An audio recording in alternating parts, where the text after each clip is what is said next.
जय सिया राम, जय जय सिया राम, जय सिया राम, जय जय सिया राम, सिया राम, जय जय सिया राम, जय सिया राम, जय जय सिया राम, जय सिया राम, जय जय सिया राम।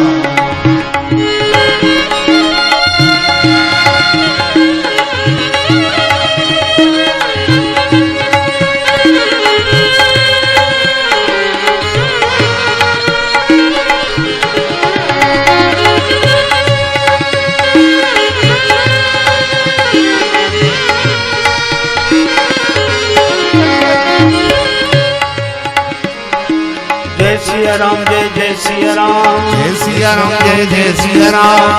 राम, जय जय सिया राम, जय सिया राम, जय जय सिया राम, जय सिया राम, जय जय सिया राम, जय सिया राम, जय जय सिया राम, जय सिया राम, जय जय सिया राम, जय सिया राम, जय जय सिया राम, जय सिया राम, जय जय सिया राम, जय सिया राम, जय जय सिया राम, जय सिया राम, जय जय सिया राम, जय सिया राम, जय जय सिया राम, जय सिया राम, जय सिया राम, जय सिया राम, जय सिया राम, जय सिया राम, जय सिया राम, जय सिया राम, जय सिया राम, जय जय सिया राम, जय जय सिया राम। श्री कागभूषण जी कहते हैं, हे गरुड़ जी, मैं अपना अनुभव आपको बता रहा हूं। बिना भगवत भजन के जीवन के क्लेश समाप्त नहीं होते। बिनु हरि भजन न जाहि कलेशा। सपने हूं जग में आराम नहीं, आराम तो राम के पायन में। संसार का स्वरूप बताते हुए भगवान श्री कृष्ण ने कहा, दुखालयम अशाश्वतम। ये संसार दुख का घर है और क्षण भंगुर है, शाश्वत नहीं, अशाश्वत है, सदा रहने वाला नहीं है। इसमें क्लेश ही क्लेश हैं। पर इस संसार में रहकर जो भगवत भक्ति परायण व्यक्ति होते हैं, उनके जीवन में कोई क्लेश नहीं रहता। बिनु हरि भजन न जाहि कलेशा। भगवान कहते हैं कि अपनी भक्ति में सुदृढ़ निष्ठा होनी चाहिए, भक्ति पक्ष हठ, किंतु आगे मना किया है, नहीं सठताई। अपनी भक्ति निष्ठा में व्यक्ति को सुदृढ़ होना चाहिए, किंतु दूसरे की निष्ठा का खंडन नहीं करना चाहिए, क्योंकि सभी रास्ते सही हैं, गलत कोई नहीं। रास्ते कभी एक नहीं होते, पर लक्ष्य कभी अलग अलग नहीं होते। रास्ते अलग अलग, किंतु रिश्ता तो एक ही। अच्छा देखो, मैं आपसे एक उदाहरण दूं। आप ऐसे सोचो जैसे हम लोग श्री अवध धाम में बैठे हैं और श्री अयोध्या जी को लेकर कोई व्यक्ति चर्चा करे कि अयोध्या जी उत्तर में है, और दूसरा कहता कि नहीं दक्षिण में है, तीसरा बोला नहीं नहीं पूरब में है, चौथा बोला नहीं नहीं पश्चिम में है। अब ये चारों अलग अलग बोल रहे हैं, तो क्या चारों अयोध्या जी के बारे में बोल रहे हैं? अयोध्या जी के बारे में ये कोई नहीं बोल रहे हैं। ये तो अपनी सूचना दे रहे हैं कि हम कहां हैं। क्योंकि अयोध्या जी से पूछो कि आप कहां हो, तो अयोध्या जी कह दी ना हम उत्तर में, न दक्षिण में, न पूरब में, न पश्चिम में, हम तो अपनी जगह हैं। तो ये जो चार लोग अलग अलग तरह की बातें कह रहे हैं, ये अलग अलग तरह की बातें कहने के बाद भी अलग अलग नहीं है। उत्तर में रहने वाले को अयोध्या जी दक्षिण में दिखाई देंगी, दक्षिण में रहने वाले को उत्तर में दिखाई देंगी, पूरब में रहने वाले को पश्चिम में दिखाई देंगी, पश्चिम में रहने वाले को पूरब में दिखाई देंगे। तो अब इनको करना क्या चाहिए? ये कोई सत्य नहीं बोल रहे हैं और कोई असत्य नहीं बोल रहे हैं। अलग अलग बोलते हुए भी कोई सत्य नहीं बोल रहे हैं, कोई असत्य नहीं बोल रहे हैं। इन्हें यह करना चाहिए कि जो जहां हैं वहीं से आगे की ओर बढ़ना चाहिए, सामने वाले का खंडन नहीं करना चाहिए। उत्तर वाला भी बढ़े, दक्षिण वाला भी बढ़े, पूरब वाला भी बढ़े, पश्चिम वाला भी बढ़े, और बढ़कर जब सब अयोध्या जी आ जाएंगे तब सब यही कहेंगे कि भैया वो सब बातें अब वहीं रह गई, न पूरब न पश्चिम न उत्तर न दक्षिण, अयोध्या जी तो अयोध्या जी हैं। यहाँ हमें राम जी मिल गए तो राम जी एक, अयोध्या जी एक, ये रास्ते अलग अलग हैं। इसलिए हमें गर्व होना चाहिए कि हम अलग अलग होकर भी एक हैं, हम अखंड हैं। पर कठिनाई यह हुई कि हमने अपने निश्चय के आधार पर चलना तो शुरू नहीं किया, लड़ना शुरू कर दिया और खड़े हम वहीं रहे। हमने कहा कि नहीं बस अयोध्या जी उत्तर में है तो उत्तर वाला भले ही दक्षिण में कहता रहे, वह भी वहीं खड़ा है, हम भी वहीं खड़े हैं। खड़े मत रहो, चलो। अच्छा, भूल कर भी अपना रास्ता छोड़ना नहीं, क्योंकि रास्ता आपके हिसाब से है, भगवान के हिसाब से नहीं। आप जहां हैं वहीं से आपका रास्ता शुरू है। इसलिए कभी अपने रास्ते का त्याग न करें, ये भक्ति पक्ष हठ, और कभी दूसरे का खंडन न करें, क्योंकि वह भी रास्ता सही है। सभी नावें आपको पार ले जा सकती हैं, लेकिन जाते समय एक ही नाव में बैठना पड़ेगा। दो नावों में एक साथ हम नहीं बैठ सकते। इसलिए अपनी निष्ठा में सुदृढ़ रहना चाहिए। स्वधर्मे निधनम श्रेयो पर धर्मो भयावहा। अपनी निष्ठा में सुदृढ़ रहते हुए कभी भी किसी का विरोध न करें, ऐसा भगवान श्री राम कहते हैं। भगति पक्ष हठ नहीं सठताई,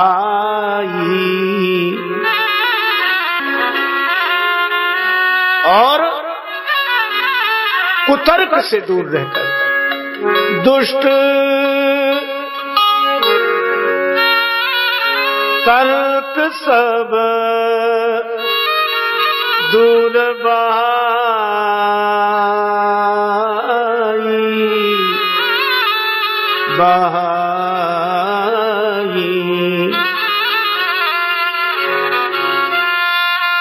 अब आपको आपके सदगुरु ने कहा,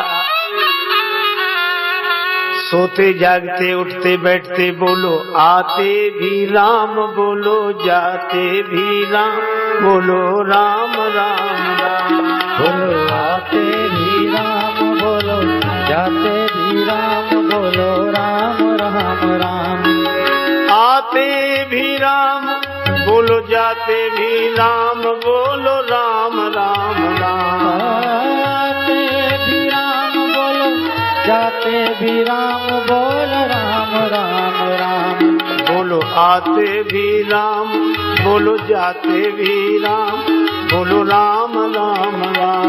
बोलो आते भी राम बोलो, जाते भी राम बोलो, राम राम राम। बोलो राम राम राम, बोलो राम राम राम, बोलो राम राम राम राम राम राम। अब आपने सुन लिया कि हमें भगवान का नाम लेना चाहिए, सोते जागते उठते बैठते जब मौका लगे तब सीताराम सीताराम सीताराम हम करें, यह एक मार्ग हो गया। और आपने कहीं सुन लिया तो भगवान का नाम कैसे जपें? तुलसीदास जी ने कहा, भाए कुभाए अनख आलसु, नाम जपत मंगल दिशि दसो। आपका मन लगे न लगे, आप भजन में लगे रहो। अच्छा देखो, महापुरुषों ने कहा कि आग है, आग में आप मंत्र बोलकर आहुति देते हैं और अग्नि उस आहुति को अपना रूप बनाती है, जलाती है। पूरे एकाग्रता से मंत्र से आप स्वाहा स्वाहा करते हैं तो अग्नि उस वस्तु को जलाती है। अच्छा मान लो आपका मन न लगे, मंत्र भी याद ना हो, धोखे से आपका गमछा आग में गिर जाए तो आग जलाएगी कि नहीं? आग यह तो नहीं कहेगी कि तुमने मंत्र नहीं जपा, तुमने एकाग्रता से नहीं डाला, तुमने स्वाहा स्वाहा नहीं कहा, तुम नहा के नहीं बैठे। अग्नि यह सब नहीं कहेगी। अरे अग्नि का तो स्वभाव है जलाना। इसी तरह अग्नि जब आपसे एकाग्रता की आशा नहीं रखती तो भगवान का नाम भी आपसे एकाग्रता की आशा नहीं रखता। जब ही नाम हृदय धरा भया पाप का नाश, जैसे चिनगी आग की परी पुराने घास। इसलिए आप तो बिना कुछ परवाह किए जप करते रहो, भजन करते रहो। अब यह आपका एक मार्ग हो गया, ठीक है? अपनी निष्ठा में दृढ़ रहो। अब आपने सुन लिया क्या? कबीरदास जी कहते हैं, माला तो कर में फिरे जीभ फिरे मुख माही, मनुआ तो चौदिसी फिरे यह तो सुमिरन नाही।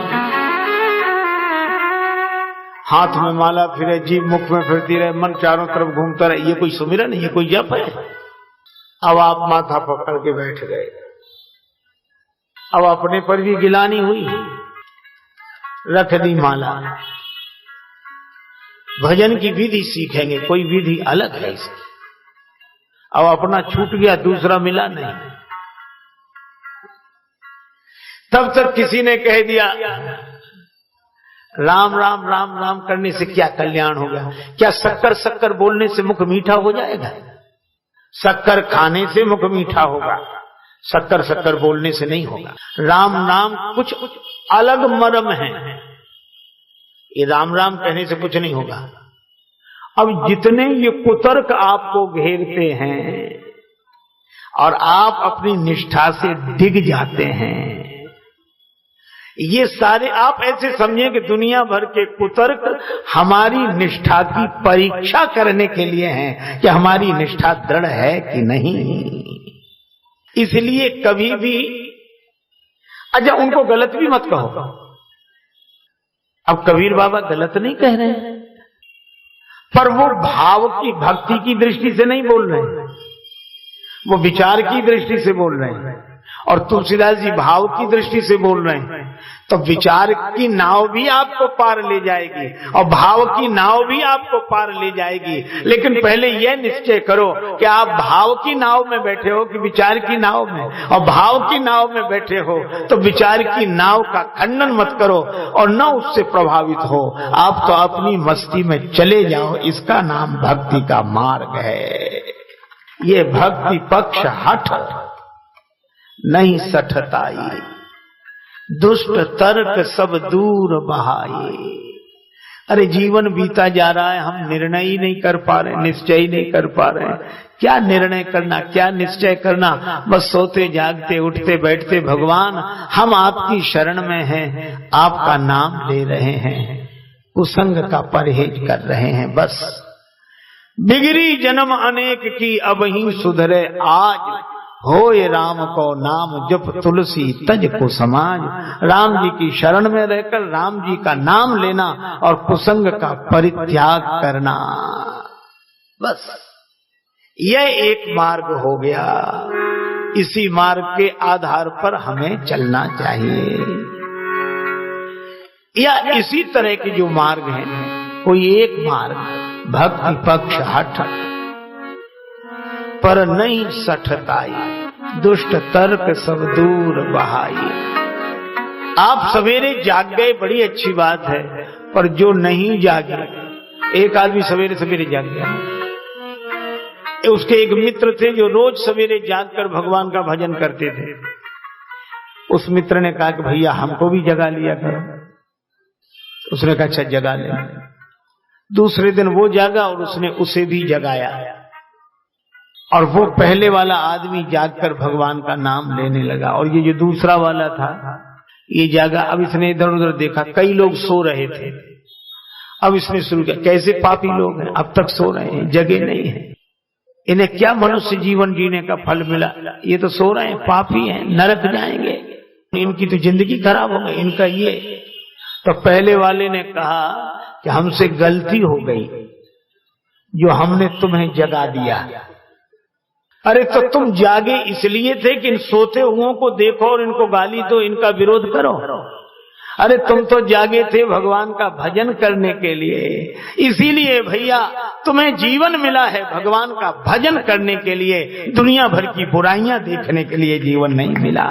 उनका अपना ढंग होगा, आप तो अपने। तेरे भावे जो करे भलो बुरो संसार, नारायण तू बैठ के अपनो भवन बुहार। भगवान ने इतने सुंदर वचन कहे, सुनत सुधा सम, सुनत सुधा सुधा सम वचन राम के, सुनत सुधा वचन राम के, सुनत सुधा। सबन गहे पद कृपा धाम के, सबन गए सब कृपा धाम के, सबन गए सब पद कृपा धाम के, सुनत सुधा राम के,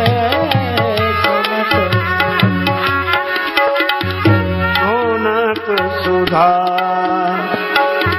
सुनत सुधा सुनत सुधा।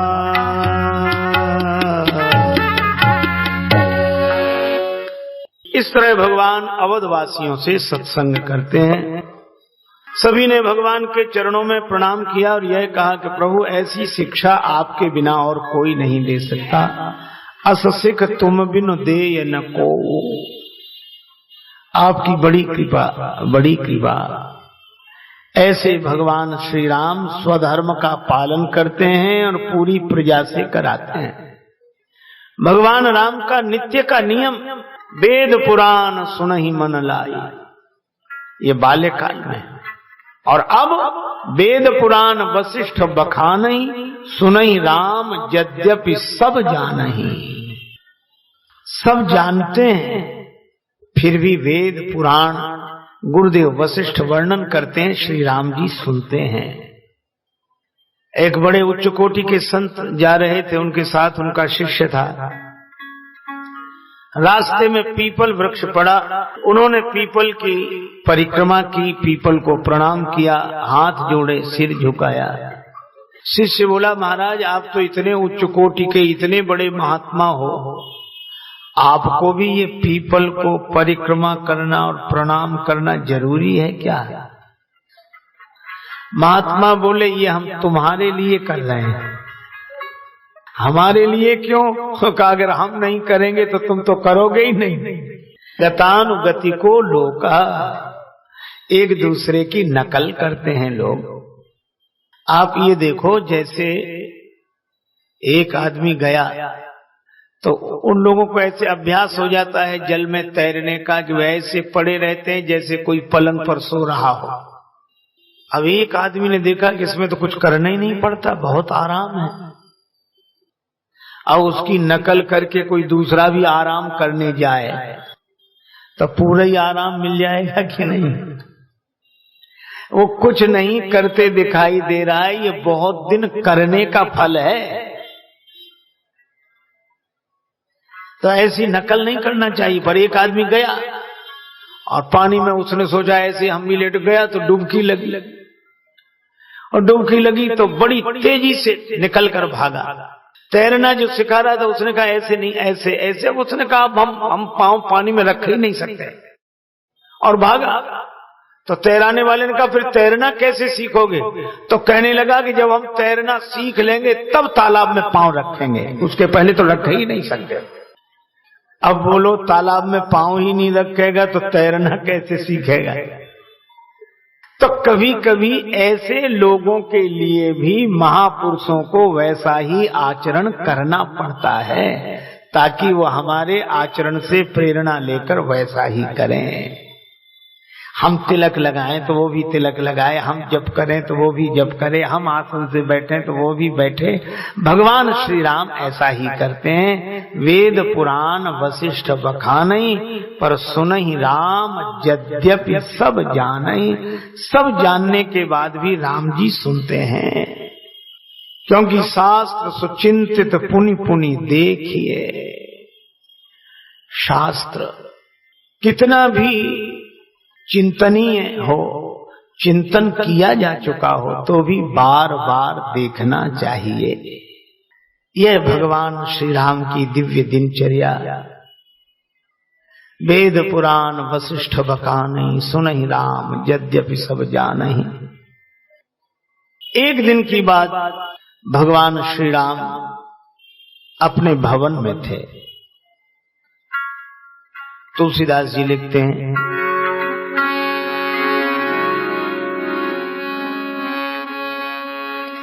वशिष्ठ मुनि महाराज का आगमन हुआ। कहां? जहां राम सुख धाम सुहाई।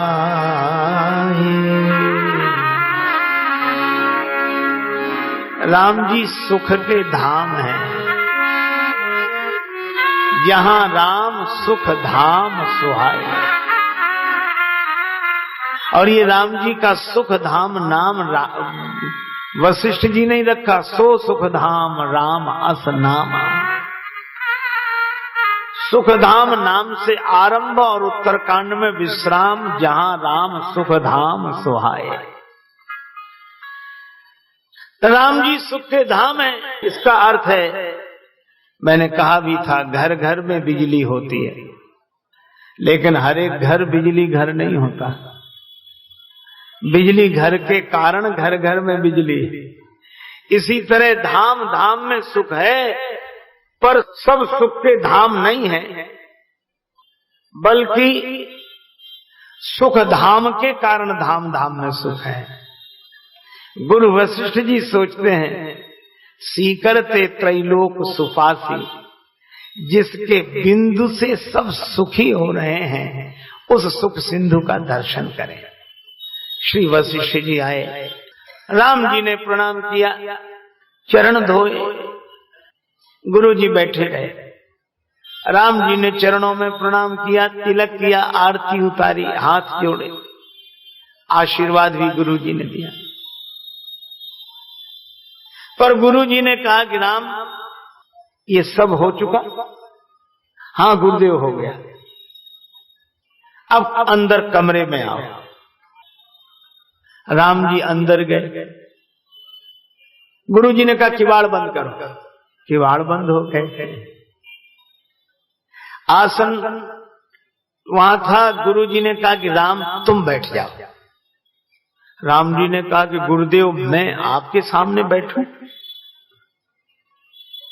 वशिष्ठ जी ने कहा कि देखो, ये स्टेज का प्रोग्राम नहीं है, ये मंच का कार्यक्रम नहीं है, ये तो पर्दे के पीछे का दृश्य है।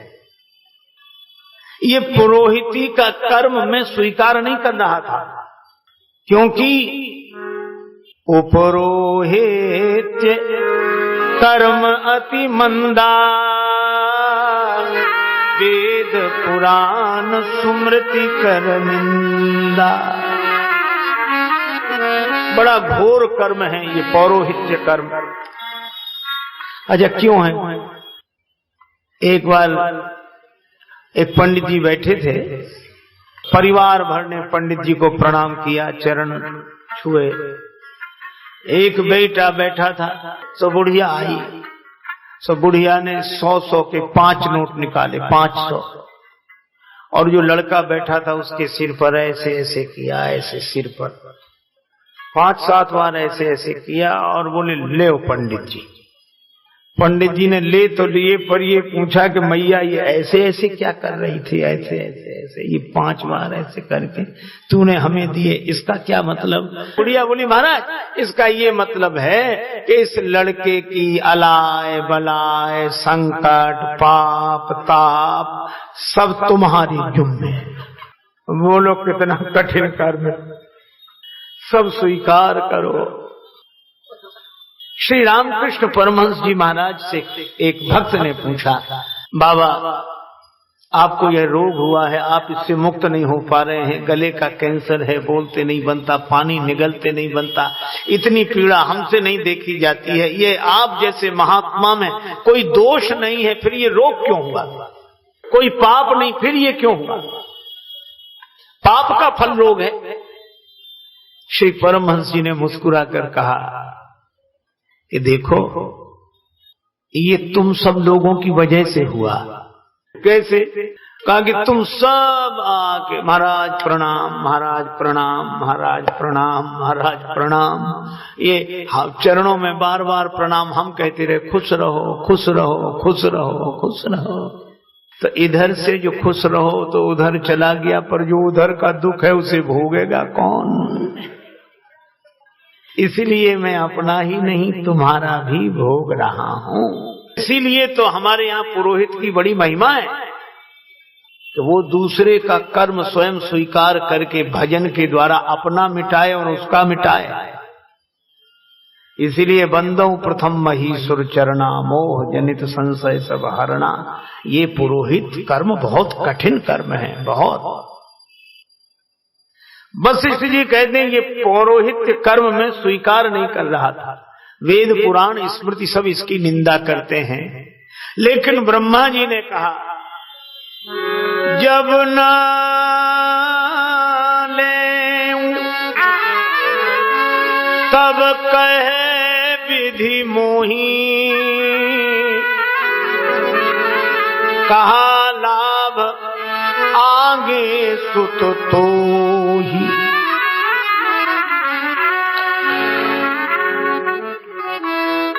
तुम जिस कुल की पुरोहिती स्वीकार कर रहे हो उसी कुल में सच्चिदानंद भगवान श्री राम प्रकट होंगे, भगवान मिलेंगे तुम्हें। तो मैंने यह स्वीकार कर लिया, भगवान मिले तो यह मार्ग बड़ा अच्छा।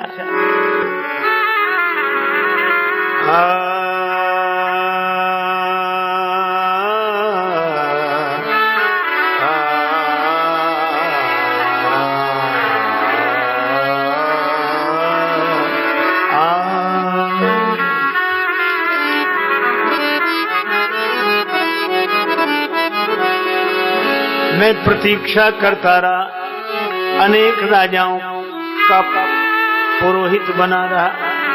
धीरे धीरे महाराज दशरथ का भी पुरोहित रहा, और एक समय आया तब सच्चिदानंद भगवान प्रकट हुए, और आपके प्रकट होते ही मेरा मन आनंद से भर गया।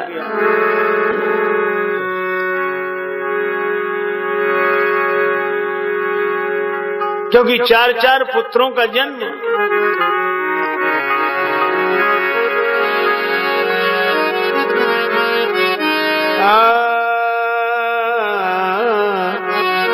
चार चार प्रगटे ललनवा भवनवा में बाजे बजनवा। चार प्रगटे ललनवा भवनवा बाजे भजनवा। चार चार प्रगटे ललनवा भवनवा बाजे बजनवा। चार चार प्रगटे ललनवा भवनवा बाजे भजनवा। चार चार प्रगटे ललनवा भवनवा बाजे भजनवा।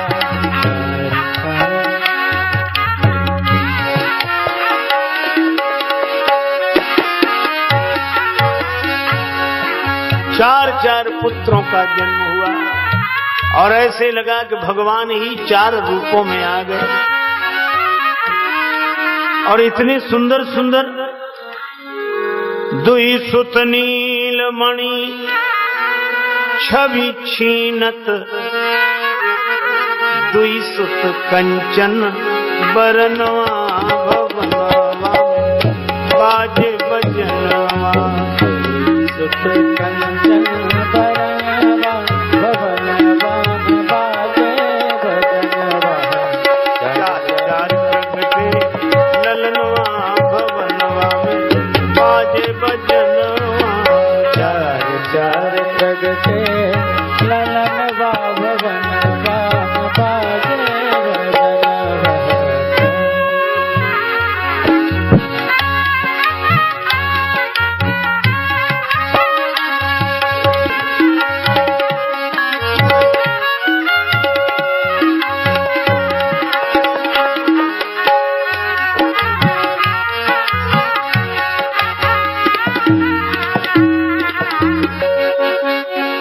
लेकिन इन चार पुत्रों का दर्शन करने बड़े बड़े लोग आए और सबने बड़े भक्ति भाव से प्रेम से दर्शन किया। पर मेरी विडंबना यह कि मैं जानता रहा कि तुम भगवान हो। मुझे समझ में आ गया कि तुम सच्चिदानंद प्रभु हो, लेकिन मैं तो तुम्हारे कुल का पूज्य था, पुरोहित था, इसलिए मुझे वही सब करना पड़ा। मैं तुम्हारा गुरु बना तो और सब तो तुम्हारा दर्शन करते रहे, भक्ति करते रहे, आनंद लूटते रहे, लेकिन मैं तो पहले से पुरोहित था तो तुम्हारा भी गुरुजी बनना पड़ा और तुमसे चरण धुलाए, चरण छुलाए और जीवन भर पूजा कराता रहा। अच्छा एक बात बताओ श्री राम, क्या मैं नहीं जानता था कि तुम भगवान हो? पर यह जानने के बाद मेरा साहस तो देखो कि भगवान से पूजा कराता रहा, भगवान से प्रणाम कराता रहा। तुम्हें पता है जब तुम्हारा विवाह होकर आया, मुझसे महाराज दशरथ ने कहा कि कुछ मांग लो, यद्यप सब तुम्हारा ही है, पर पुरोहित हो तो कुछ मांग लो। मैंने नेग मांग लिया, पर क्या मांगा किसी को पता नहीं लगा। तुलसीदास जी कहते हमको भी पता नहीं। नेग मांग मुनि नायक लीना, पर नेग में मांगा क्या यह पता नहीं। तुलसीदास जी बोले लेकिन जो इन्होंने नेग में मांगा होगा वह लेकर ये जाएंगे, तो ये घर क्या लेकर जा रहे हैं हम देखेंगे। तो जब वशिष्ठ जी घर जाने लगे तो देखा क्या गया, उरधरी राम ही सीय समेता हरसि कीन्ह गुरु गवन निकेता। श्री सीताराम जी को हृदय में रखकर ले गए। तुलसीदास जी बोले बस यही नेक मांगा इन्होंने। ये दो चंद बसोर मेरे, ये दो चंद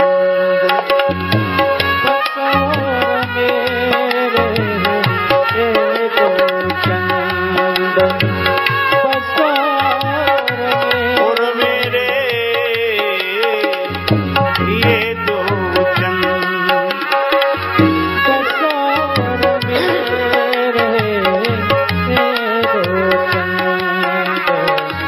दशरथ सुत अरु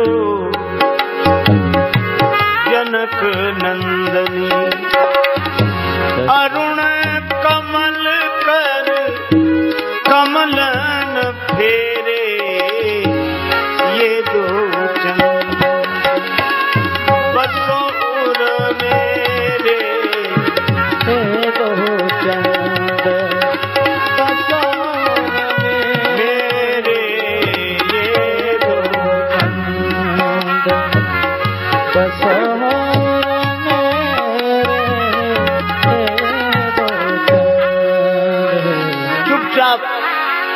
श्री राम जी आपकी और श्री जानकी जी की मूर्ति मन में बसाए रहा, हृदय में ध्यान करता रहा, लेकिन आपकी लीला में भूमिका तो पुरोहित की मिली थी, इसीलिए पूजा कराता रहा। आप प्रणाम करते रहे, मैं आशीर्वाद देता रहा, तो क्या मेरे इस अभिनय की सराहना नहीं करोगे? राम जी ने कहा, गुरुदेव आपको प्रणाम है। गुरु जी बोले, प्रणाम तो तुम बाहर कर चुके, अब मैं कर रहा हूं तुम्हें प्रणाम। एक बार वशिष्ठ मुनि आए, जहां राम सुख धाम सुहाए। वे यही कहते हैं, हे राम, मैंने जीवन भर तुम्हारे गुरु का अभिनय किया है, तो इस अभिनय पर प्रसन्न होकर पुरस्कार में मुझे आप अपने चरणों की भक्ति प्रदान करो, यही मैं चाहता हूं। आपकी लीला में अभिनय किया है आपके गुरु जी का, और इतना साहस, तो अब आप भी कृपा करके अपने चरणों की भक्ति प्रदान करें। कबहु घटे जनि नेह, आपके चरण कमलों में सदा प्रेम रहे। एक यह लीला हुई। अयोध्या में चारों तरफ आनंद ही आनंद।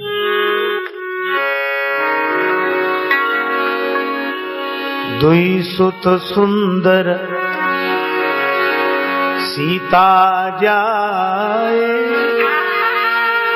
लव कुश वेद पुराण गाए।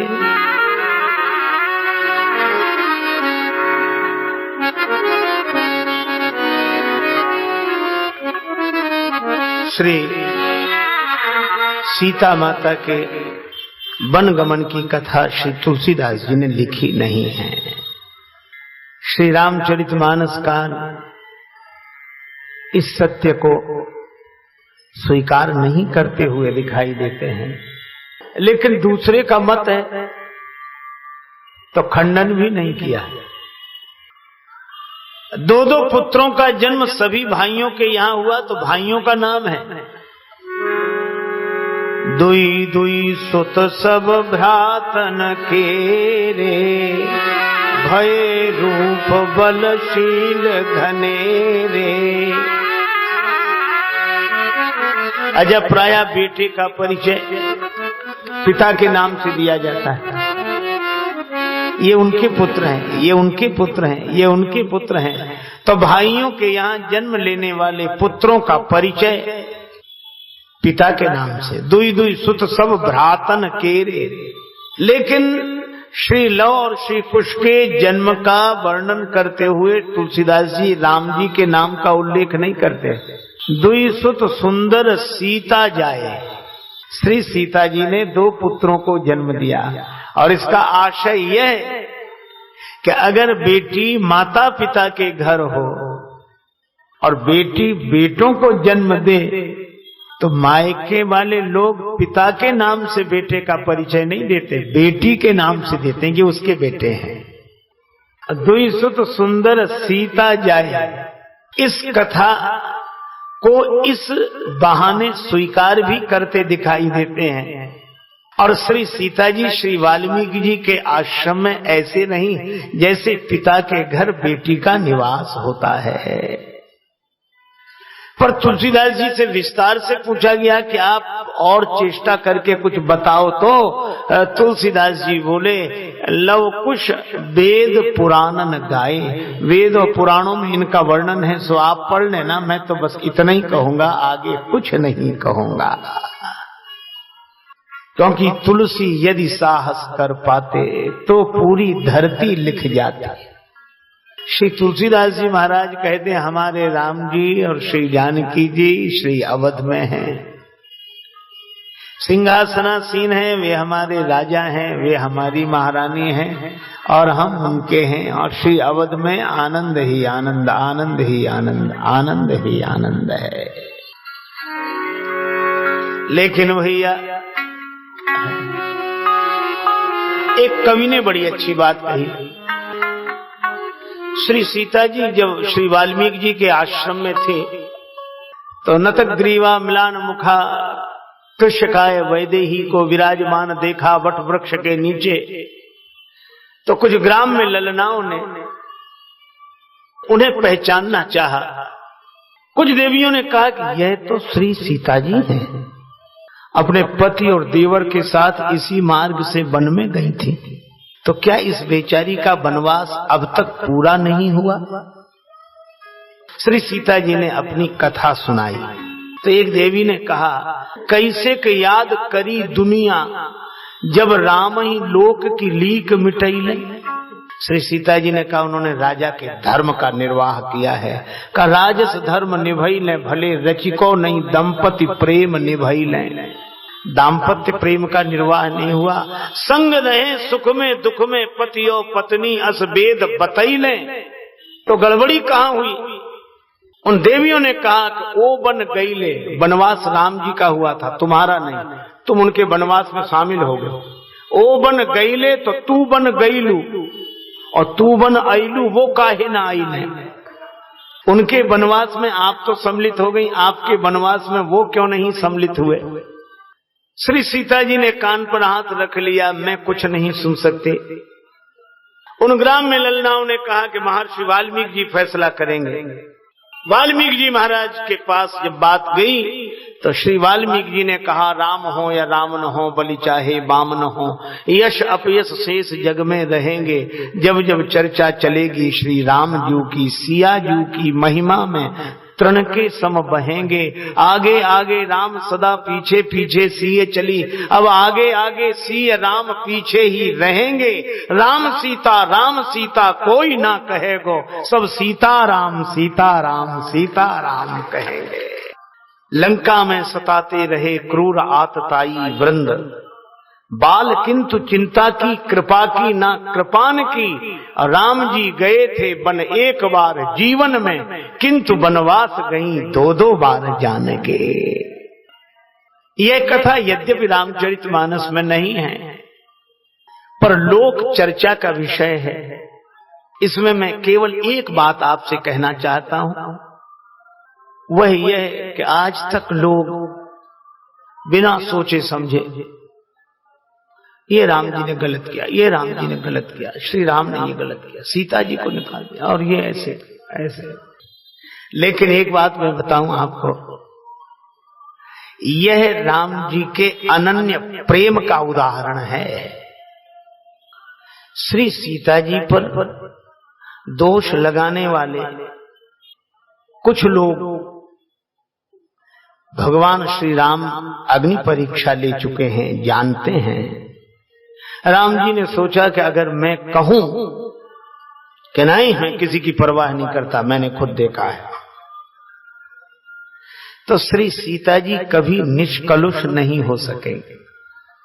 लोग यही कहते रहेंगे, वो तो बड़े घरों की बात है, राजाओं की बात है, वो तो बात को वहीं दबा दिया, फिर हल्ला ही नहीं मचने दिया और चर्चा नहीं कर, और उनको डांट दिया और ऐसे कर दिया।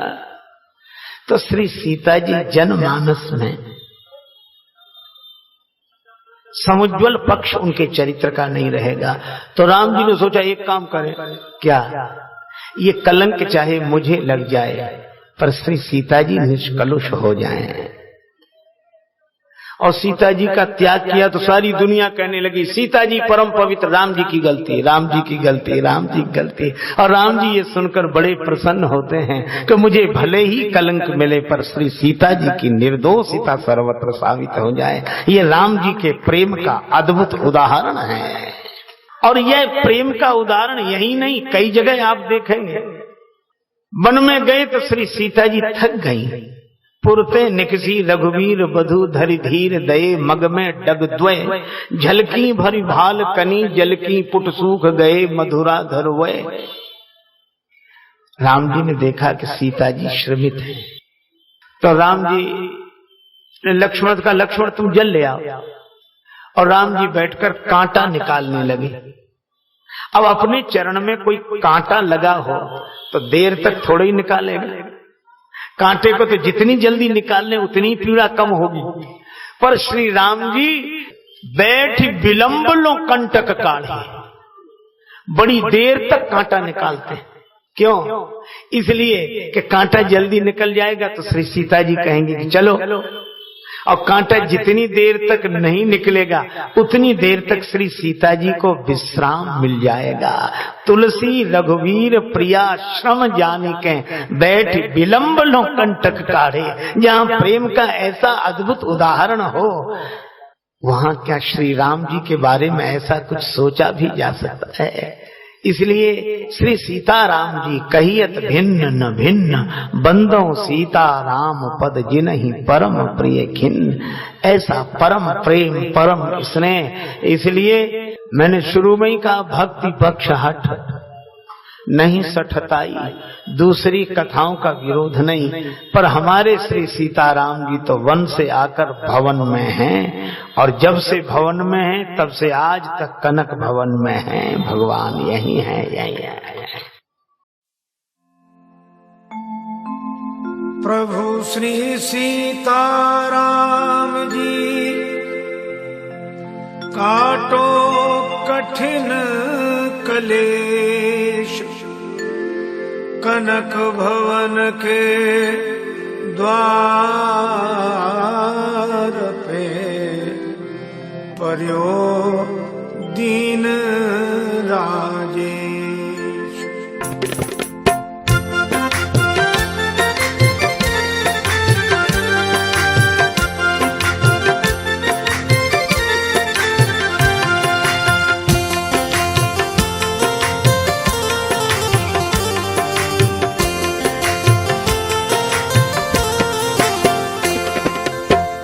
कनक भवन दरवाजे पड़े रहो, जहाँ सिया राम जी विराजे पड़े रहो। कनक भवन दरवाजे पड़े रहो, जहाँ सिया राम जी विराजे पड़े रहो।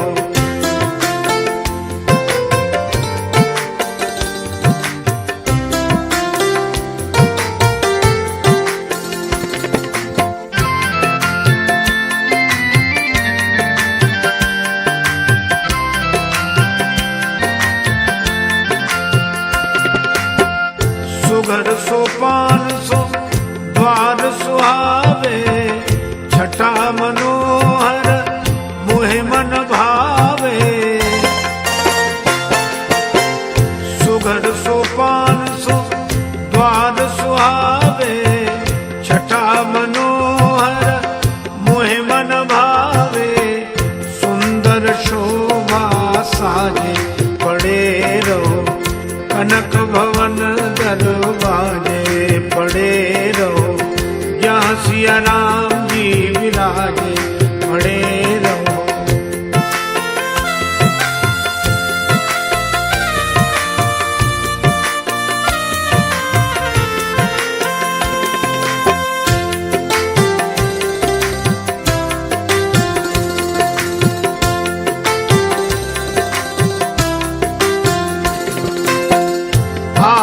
जात संत जन दर्शत, दर्शन करके सुजन मन हर्षत।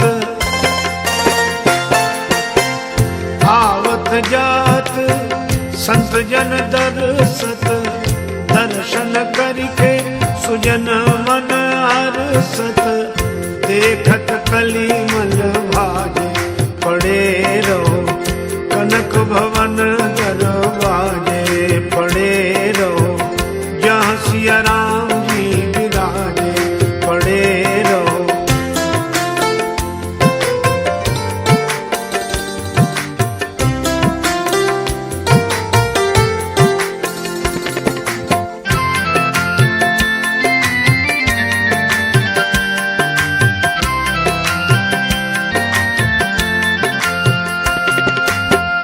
अवध बिहारी सिंहासन सोहे संग श्री जनक लली मन मोहे।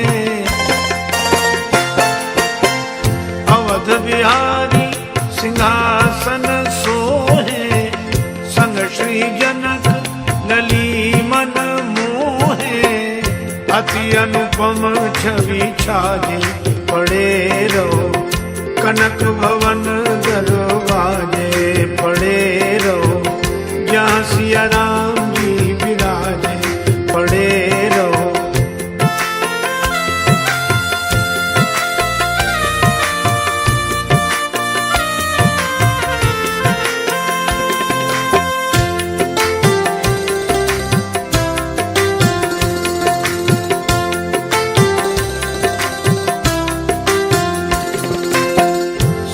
सिया राम रूप ही हारी लखी राजेश जाहि बलिहारी।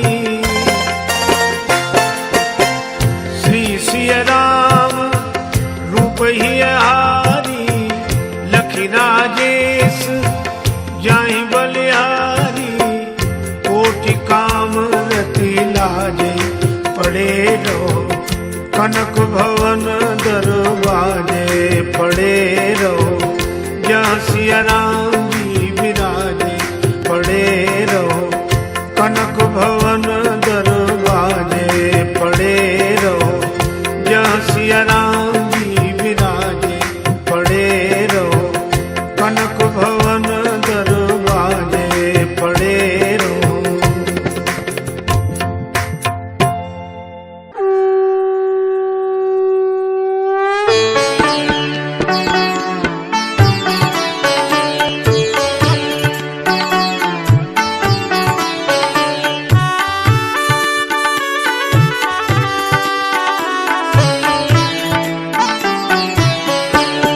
आरती अवध बिहारी की दयामयी जनक दुलारी की। आरती अवध बिहारी की दयामयी जनक दुलारी की।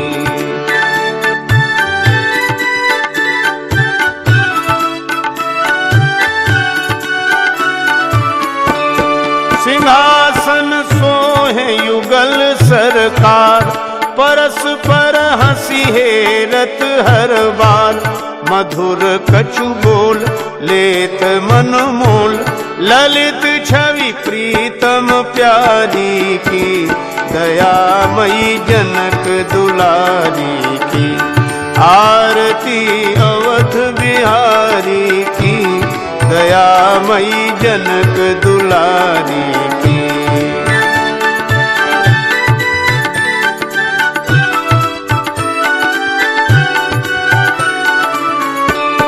पलोटत पाए अंजनी लाल निरख पद पंकज होत निहाल। कहत रघुराई धन्य शिवकाई पवन सुत गिरिवर धारी की। दयामयी जनक दुलारी की। आरती अवध बिहारी की दयामयी जनक दुलारी की।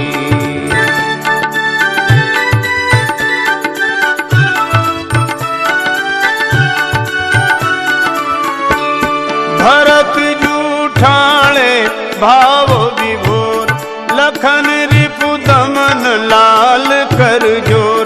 लखें मुख चंद लेत आनंद धन शोभा धनुधारी की।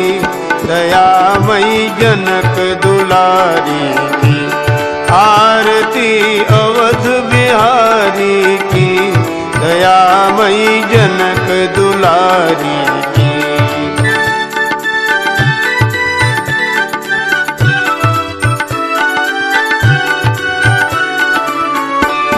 आरती जो कोई जन गावे, प्रभो पद प्रेम अवश्य पावे।